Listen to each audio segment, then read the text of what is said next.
Um, and to my understanding, it's actually quite late for Blend. Um, he's not US based.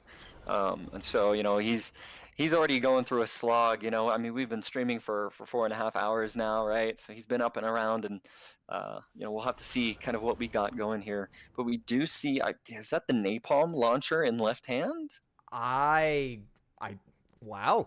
That color me surprised if that is, but I is that no, I think that's the jamming launcher. Is it the, oh, it might be, yeah. I know they all kind Yeah. of look a little weird to me, but hey. If I recall correctly, the incendiary, which I saw a little bit in some of our warm-up games earlier, is has a vertical stack mag. So There's a I could be vertical totally stack. wrong, but Gotcha. we will see here. So we are currently watching Blend, or not Blend. We are watching Disco with the Rotor 4 with vertical 5-stack plasma missile launchers. We have the aperitif on the right hand, and then the jamming launcher on the left. Very, very deep away. Know that they're going against the double Zimmerman here. It's going to be Yep. absolutely tough. Another thing too here that I want to note, if for the general viewer, right? When you assault boost like this, every time you dash to the left or right, you get about 50 to 75 additional move speed for a short duration. So it actually speeds your mech up a little bit. So in some of these situations where he might be just slightly out of range, you might see an assault boost tech left or right to get a little bit of extra distance to try and get that additional impact for the stagger here on the shotguns here. But right now we're seeing it, Disco is doing a very, very good job of kiting, and this has kind of been what I've seen in scrims as well. Disco, very, very good kiter player here. We see a couple of those drone shots can land here, but he's looking for angles. He's looking for opportunities here.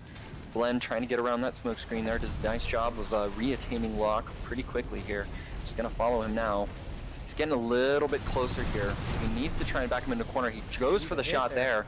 Yep, not gonna quite be able to get the stagger there on the biped Mac. Shots were just a little off. Yeah, 60% now down to closer to 50% for Disco. Blend still coming in top with the 75% The assault HP. armor. Forces out the pulse armor from Blend as well. Both players can now use their expansion slots. Yeah. Blend here though with a slight HP advantage really is good for him here. The problem is that he can't really just rest on his laurels and hide from it, right? With the plasma missiles and the advantage really that gives the player the heresy. There it is. It's gonna be the stun. Yep. He actually misses the second Zimmer shot because he's inside of Disco's body. Oh, so no. Yeah, so like something that a lot of players may not realize is that if you are too close to your target and you attempt a shot with Zimmerman, stun needles, whatever, if the barrel of the weapon is through the body of your target, it will actually, the round will pass through the barrel and go on the other side of your target and hit the ground. So that is a little something that you do have to be aware of. But yeah, Blend just, seizes his opportunity, does make a small misplay there, but immediately recognizes it, gets the kick in for the additional duration of stagger, and is able to finish him off there in round 1 of match 1. Right, hopping straight into round 2 of match 1. No player has gotten anything more than, I think, maybe just a little bit of chip. In fact, it may be even that neither player has hit a single shot there, which is impressive considering that we're going against double 5-stack plasma missiles as well as the aperitif, so well done. Yeah, I mean, this is, again, this is really just a demonstration of what I keep saying, right? I know I'm going to sound like a broken record, but Blend's movement is so incredibly good. He really utilizes his terrain. He has a deep understanding of missile trajectory, how to counter it, and it really shows in his movement. I mean, there's not a lot of players that you will meet that will, face a double aperitif build and basically take no damage from the aperitifs. And so for him to be able to do that is I really want the viewers at home to know that that is such a mechanical skill. And it takes a lot of practice and time there, and it's going to be, match 1 here, right in Blend's favor. Everyone knows that Zimmermans are strong, but, if you take any 2 random players with these same builds, you're not going to see the same success that Blend has. And it all just comes down to his energy management and his usage, right, of his boost. It's just so incredibly good and so incredibly fine-tuned. That's how he's able to find these angles. That's how he's able to find these staggers. And we do see some modifications here from Disco. He is opting for the 4-pod missile launcher in left hand, aperitif in right, and we're actually going for the horizontal plasma launchers here. Probably looking for maybe a little more chip damage off of those. And in the left shoulder, we are seeing, looks like split missiles to me. 4-stack split missiles. Very interesting. I haven't seen those around for quite a little while. You know, there have been some talks and discussion about some of the 4-pod or the 6-pod missile launchers being in use due to their lower cooldown time. And so you're able to have greater missile uptime, which maybe pressures your opponent a little more. I've seen some use cases for it. I'm still not completely sold on it though. What I will want to mention though here is that Disco has actually not gone for the coral generator, which is what we often see on some of these like really kiting builds. He may have gone for a generator with maybe greater supply, recharge rate to give him more opportunities for maybe quick boosts or more assault boosts. We're not seeing the same distance being gained. Blend is really tight on the corner, but we are seeing more frequent use of the AB, which maybe counteracts some of that. Absolutely, and I think that to your point about the uptime of the missiles, that may actually be part of the plan, since he's not going to have as much time boosting. He will have more time to fire those missiles on, try and hit those. Absolutely. Yeah, you know, it does come in handy. It's just good synergy, right? It's good knowledge of your tools and how to use them, and good understanding of his build and what he needs to do with his build, right? And right now, I mean, we're seeing those health bars really close here in the matchup. It's a game of cat and mouse perpetually here. Whenever you have these types of builds going up against each other, and Disco's doing a really good job there. Ooh, the Zimmerman's not quite land there. Blend looking for the extra impact damage off the assault boost. But Disco, with some good movement there, is going to be able to sidestep that one with a nice AB boost. Right, very close here. We have almost a stun here on Blend, whereas Disco is very low on health as well as Blend, but not quite as high on stagger gauge. And a stun comes out on Blend. Blend down to about 10 to 20% HP. Disco up still at about 40%, so the advantage is in Disco's favor. The adaptations he made to the build seemed to be paying dividends here. Absolutely.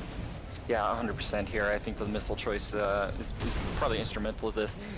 Going for a nice cheeky kick there off the Zimmerman, not quite able to get it there. Just good movement overall here from Disco. Blend here right at the final dregs of his HP. Needs to find something here with this final assault boost. Looking for it, will not find it. Coral Shield though, going to get some damage mitigation off. But the missiles will come back around, and that's going to be the end of round 1 here in match 2.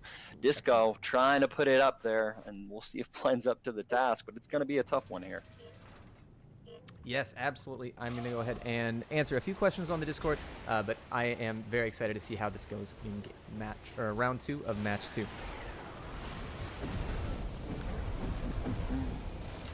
Let's see, Twitch chat, what we got.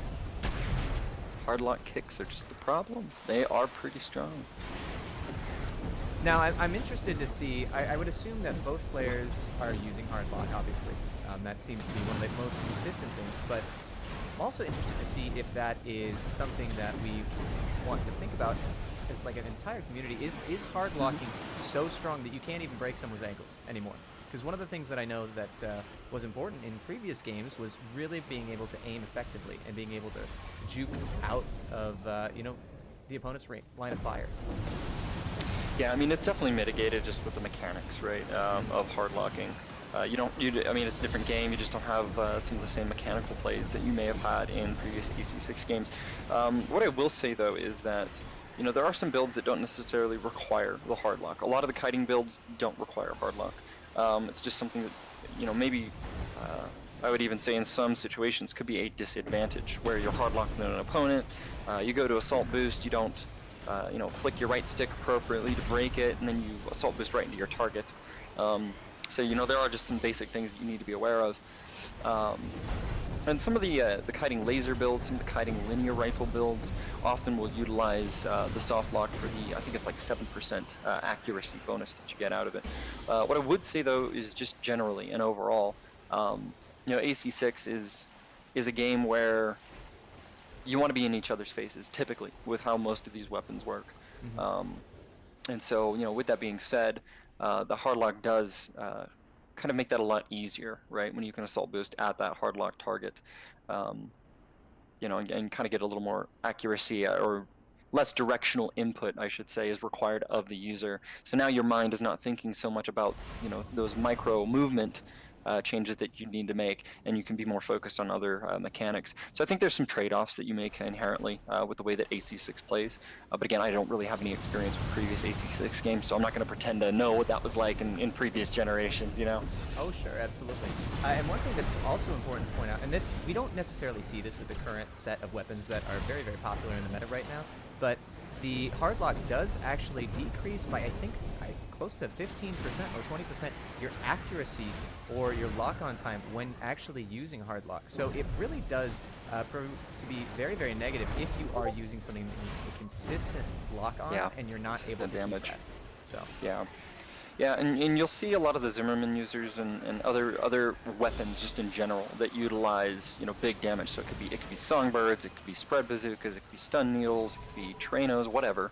You know, a lot of these things don't necessarily require a soft lock to be useful.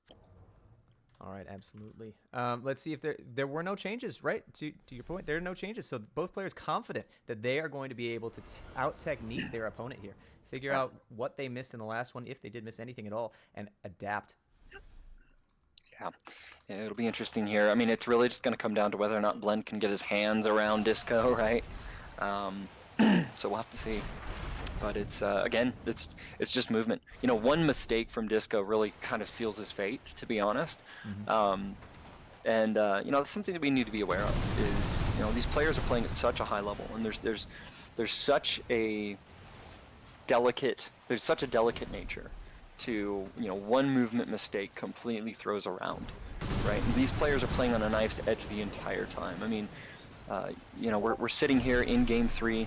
These guys have already played probably a full 15 minutes at this point. Of their brains are firing on all cylinders. You know, both Disco in his attempts to dodge and manage his energy efficiently, and Blend in the same way, looking for that perfect shot, making sure he's watching where his FCS targeter is going during these quick boost dashes. It's exhausting. It really, really is. You know, when you're playing at this high level. So, you know, both players here, it's a testimony both to their mechanical skill, but also their staying power. Very much so. This is not your Mech Warrior game. This is not, I can take 35 shots to the face. You get one hit and you're done. Yeah, absolutely, and that's kind of the nature, right, of AC6.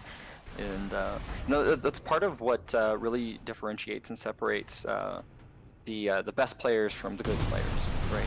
Is that consistency that they have in their movement, that consistency in their damage, that consistency in their build, and the limitations and understanding, you know, these matchups.